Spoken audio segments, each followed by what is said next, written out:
আমাদের দেশে সফর মাস আসলে অনেকে ওই জাহেলি যুগে যেভাবে বলা মুসিবতের মাস, শোক দুঃখের মাস, রোগ ব্যাধির মাস, এগুলা ধারণা করত। জাহেলি যুগে এগুলা কি করত? ধারণা করত।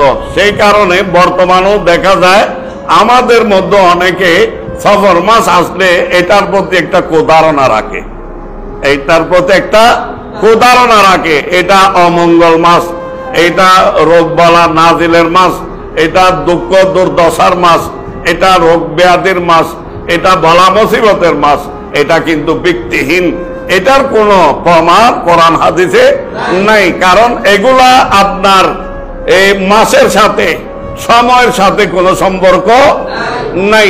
এগুলার সাথে কোনো সম্পর্ক, বলা মুসিবত বলেন, রোগ ব্যাধি বলেন, দুঃখ দুর্দশা বলেন, মঙ্গল অমঙ্গল বলেন, এগুলার সাথে, সময়ের সাথে, মাসের সাথে কোনো সম্পর্ক নাই। মাসকে খারাপ আর মন্দ বলার কোনো সুযোগ নাই। সময়কে গালি দেওয়ার, কালকে গালি দেওয়ার কোনো সুযোগ নাই। বরং আল্লাহ বলতেছেন মা আসাবাকা মিন হাসানাতিন ফামিন আল্লাহ। কোরআনে পাকে সূরা নেসার মধ্যে আল্লাহ বলতেছেন যত ভালো মঙ্গল তোমাদের জন্য এটা আমি আল্লাহর পক্ষ থেকে।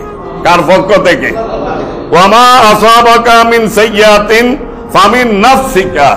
আল্লাহ বলতেছেন আর যত অমঙ্গল, যত বলা মুসিবত, দুঃখ দুর্দশা, রোগ শোক, এগুলা তোমাদের কর্মের ফল।